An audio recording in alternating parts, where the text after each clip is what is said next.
कि युवा पीढ़ी को ड्रग्स में इन्वॉल्व कर दो। और न्यूज रूम से मेरे सहयोगी अतुल प्रताप सिंह जुड़े हुए हैं। अतुल, बेहद गंभीर आरोप लगे हैं और पूरी तस्वीर के साथ ऐसा लग रहा है बीजेपी पूरी तैयारी के साथ आई हुई है, और वो भी ऐन चुनाव के ठीक पहले। कांग्रेस के पास क्या जवाब है? देखिए सुमित, कांग्रेस के पास क्या जवाब है, ये तो कांग्रेस पार्टी जवाब देगी तो ज्यादा बेहतर होगा। लेकिन अभी फिलहाल जो बीजेपी की तरफ से गंभीर आरोप लगाए गए हैं, सुधांशु त्रिवेदी ने प्रेस कॉन्फ्रेंस करके जो गंभीर आरोप लगाए हैं तस्वीरों के साथ, और बाकायदा ये कहा है कि जो पकड़े गए, गिरफ्तार किए गए लोग हैं, नशे से जो जुड़े हुए थे, नशे के साथ वो पकड़े गए हैं, उनके पास दीपेंद्र हुड्डा का नंबर है उनके मोबाइल में। मैं ये फिर से कहता हूं बड़ी जिम्मेदारी के साथ कि नंबर होना, नंबर रखना ये अलग विषय हो जाता है, वो जांच का विषय होता है। लेकिन राजनीति में, और वो भी खास तौर से चुनाव का ऐन वक्त है, उस वक्त में अगर इस तरीके का कोई कनेक्शन निकलता है तो फिर ये सवाल उठना लाजमी है कि जो मोहब्बत की दुकान है वहां पर नशे और नफरत का सामान क्यों है। यही सवाल और यही लाइन लेकर बीजेपी हमलावर हो गई है, क्योंकि जहां एक तरफ हरियाणा चुनाव में बेरोजगारी, किसान, खिलाड़ी, तमाम मुद्दे बनाए गए थे, महंगाई को मुद्दा बनाया गया था, वहां पर सबसे बड़ा मुद्दा एक नशा भी था। और नशे को कांग्रेस पार्टी के नेता राहुल गांधी से लेकर भूपेंद्र सिंह हुड्डा से लेकर शैलजा से लेकर या फिर कहे दीपेंद्र हुड्डा से लेकर तमाम नेताओं ने मुद्दा बनाया, या और भी नेताओं को इसमें आप जोड़ लीजिए। सबने कहा कि मैनिफेस्टो में हम इसको डाल रहे हैं, हमारे संकल्प पत्र, हमारे घोषणा पत्र में है कि हम आएंगे तो उसको खत्म करेंगे। लेकिन वहां पर जब एक तरफ दिल्ली पुलिस कार्रवाई करती है और पूरे देश में खबर निकल कर आती है मीडिया के जरिए कि दिल्ली पुलिस ने बड़ा एक्शन लिया है, और एक्शन में इतनी बड़ी खेप नशे की पकड़ी गई है जिसकी कीमत अगर हम देखें, आकलन करें तो हजारों करोड़ों में है। तो वहां पर उसके बाद जब ये नया डेवलपमेंट आता है कि वहां जो व्यक्ति गिरफ्तार किया जाता है उसका कनेक्शन दीपेंद्र हुड्डा से जुड़ता है, उसकी तस्वीर दीपेंद्र हुड्डा, आपको देना होगा कि आखिर उसका या आपका आपस में जुड़ाव क्या है, नंबर आपका उनके पास कैसे है, तस्वीर उनके साथ कैसे है, क्या इस नशे की खेप का इस्तेमाल हरियाणा का जो चुनाव है उसमें होना था या इस पैसे का इस्तेमाल वहां पर होना था।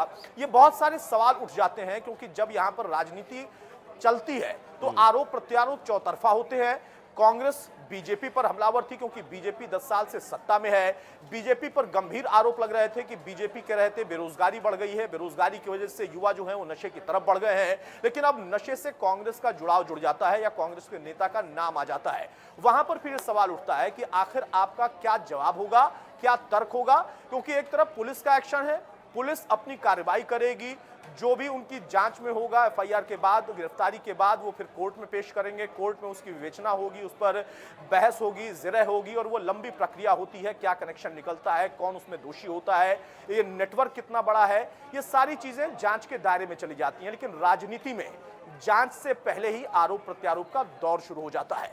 अब यहां पर चूंकि चुनाव का ऐन मौका है, ऐन वक्त है, उस बीच में अगर इस तरीके का कनेक्शन कांग्रेस के किसी नेता के साथ नशे कारोबारियों का निकलता है तो फिर कांग्रेस को इसका जवाब फौरन देना पड़ेगा, क्योंकि सवाल बड़े गंभीर हैं। बिल्कुल अतुल, लेकिन सिर्फ नशे कारोबारी हम कह दें या मास्टरमाइंड कह दें, सिर्फ इतना भर नहीं है, क्योंकि वो आरटीआई सेल का चेयरमैन रह चुका है, कांग्रेस से जुड़ा हुआ है बाकायदा ऑफिशियली। उसके प्रोफाइल को अगर देखें, डिक्की जो तुषार गोयल है उर्फ डिक्की गोयल है, तो आप उसे कांग्रेस का सदस्य भी आप बना चुके हैं, अभी है या नहीं, अब इसके बारे में पुष्टि कांग्रेस ही कर सकती है।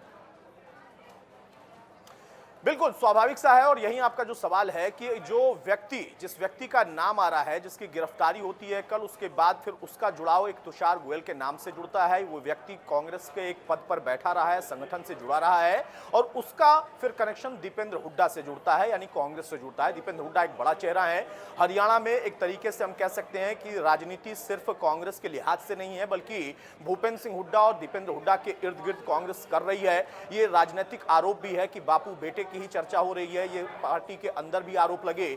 वहां पर अगर दीपेंद्र हुड्डा का कनेक्शन उस व्यक्ति से जुड़ता है जो कि पार्टी के महत्वपूर्ण पद पर रहा, और उसका जुड़ाव गिरफ्तार किए व्यक्ति से जुड़ता है, तो फिर यह सवाल उठना लाजमी है कि आखिर ये नेक्सस या नेटवर्किंग है क्या। क्योंकि नशे का जो कारोबार होता है, इस तरीके की जो गतिविधियां होती हैं, उसमें आपको पता होगा तमाम तरह की इस पे फिल्में बन चुकी हैं, ओटीटी सीरीज बन चुकी है। आप देखिए कि वो कितना बड़ा नेक्सस होता है, और वो इंटरनेशनल माफिया होते हैं। वहां पर अगर कोई पार्टी या पार्टी के इस बड़े कद के नेता का जुड़ाव कहीं से जुड़ता है तो फिर कई सवाल उठ जाते हैं कि आखिर आपका ही नाम वहां पर क्यों है। किसी और पार्टी के नेता का नाम क्यों नहीं है, जी। वो व्यक्ति जो कि आपकी पार्टी के संगठन में एक महत्वपूर्ण पद पर, युवाओं का नेतृत्व करने वाले पद पर बैठा, उसका अगर कनेक्शन गिरफ्तार किए गए व्यक्तियों से जुड़ता है और फिर आपका कनेक्शन भी उससे जुड़ता है, तो जवाब इस पर बनता है। अब कांग्रेस इस पर जवाब क्या देगी, इसके लिए हम इंतजार कर रहे हैं कि कांग्रेस भी अपनी तरफ से इस पर रायशुमारी करे, अपनी प्रतिक्रिया रखे, क्योंकि हरियाणा में इस वक्त चुनाव बिल्कुल शबाब पर है, पीक पर है, और उस दौर में कांग्रेस जहां एक तरफ अपनी लहर का दावा कर रही है, उस पर अगर ये आरोप लग जाए या फिर इस तरीके का मुद्दा उठ जाए तो ये सेटबैक भी हो सकता है, क्योंकि जो चुनावी घोषणा पत्र है उसमें ना सिर्फ कांग्रेस बल्कि तमाम दलों ने नशे को एक बड़ा मुद्दा बनाया है। दूसरी तरफ बीजेपी जो कि सत्ता में है वो भी कह रही है कि हम खुद इस पर लगातार एक्शन लेते रहे हैं, हमारी सरकार के दौर में ना सिर्फ माफिया बल्कि नशा कारोबार करने वाले लोगों पर भी एक्शन होता रहा है। जैसे जैसे हमारी निगाह पड़ती है, हमें सूचना मिलती है, एजेंसियां उस पर सक्रिय रहती हैं, सरकार भी उनको खुली छूट देकर रखती है कि आप सख्त एक्शन इस पर लेंगे। तो हरियाणा में बीजेपी जवाबदेही में है, वो जवाब भी पूछ रही है, लेकिन नेशनल तौर पर बीजेपी ने इस मुद्दे को उठा दिया है कि आखिर हरियाणा के एक नेता का नशे के कारोबारियों से या उनकी पार्टी के पूर्व या अभी मौजूदा पदाधिकारी से कनेक्शन है क्या। सुमित, बिल्कुल, और जवाब देना होगा कांग्रेस को और दीपेंद्र हुड्डा को। आप रहिए हमारे साथ। इस बीच दीपेंद्र हुड्डा जो कि हरियाणा के रण में शुरुआत से ही